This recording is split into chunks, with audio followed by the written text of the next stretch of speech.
Hello again, beer fans. This is right after the Mavs won the title, and it seems for some reason appropriate that tonight we're going to drink Foster's in a gigantic 25.4 ounce can. We won't drink all of it. This is the premium ale, not the more famous lager. I've never had this before. I may never have it again. You never know. We're opening this bastard up with some information on this 5.5 alcohol. I'm going to be filling 25 ounces of this, but not too bad. Alright, here we go. You can see nice foamy head there. Cascading. Does not look like what we've been drinking. This is certainly an ale. This is does not look like an adjunct lager. You can see the head has much greater consistency than we would normally get. Let's zoom you in here. Nice small bubbles kind of cascading. That's an attractive looking beer. As opposed to what I would say about most of our typical adjuncts. So let's pour a little bit more in there. I've been told Foster's is Australian for beer. Although at the moment it feels like it's Australian for difficult to pour. That's not a very friendly, user-friendly can. You can test if you watched a lot of these reviews that I don't normally pour beer on myself. But this one seems like it just, you can't, you gotta kind of pour it like a man, I guess. Maybe that's the gimmick here, is that you can't kind of just throw a little drip and dram in there. They want you to have to really go at it, so that's all we'll pour at this point. I have a sense there's some corn in there. Certainly you can tell the ale characteristic a little bit more. This seems very similar to me in some ways to the American ale.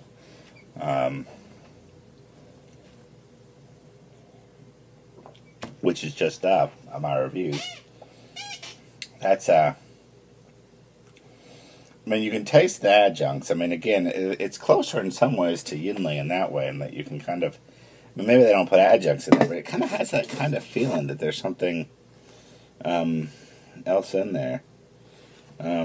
I don't know if they put their ingredients on it, but it just feels that way. But you get a nice little ale taste. This isn't bad at all.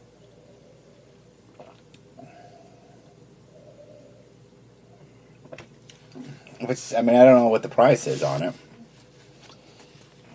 but my gut on this is that, you know, we got a nice little body here, very foamy, little ale kick, not too strong, hop kiss there, but very quickly fades away. So this is not a bitter ale, very much like the American ale in that way. Distinct feel that something's been added, although I don't know. They could just be using weak ingredients. But overall, this is fairly satisfying. I couldn't really complain about it.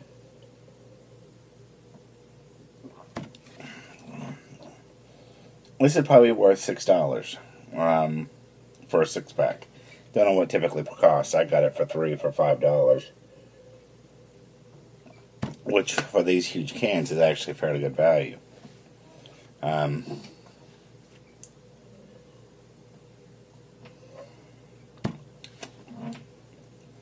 That's a good beer for the Mavs roster, I guess. It's so not better than you expected this year.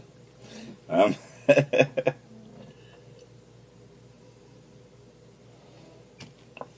my pour was the second biggest choke of the night. The biggest choke of the night had to be LeBron. But my pour is the second biggest, so I'm in the same boat with you, LeBron. My pour, your game 6. Well, your whole finals, really. I mean, if you had to say why I would be better than LeBron at this point, it would be because I messed up my pour once where he had 5 consecutive basically no shows. So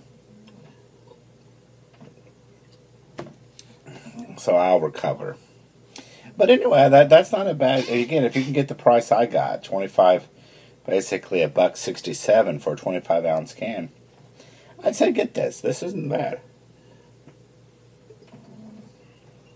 Not a great beer. I mean, again, this is not top of the line beer. This isn't as good as the beers we've been reviewing lately when we've been going into that strong IPAs. But you could do worse. That's all I got to say. I'll see you next time, and until next time, enjoy your beer.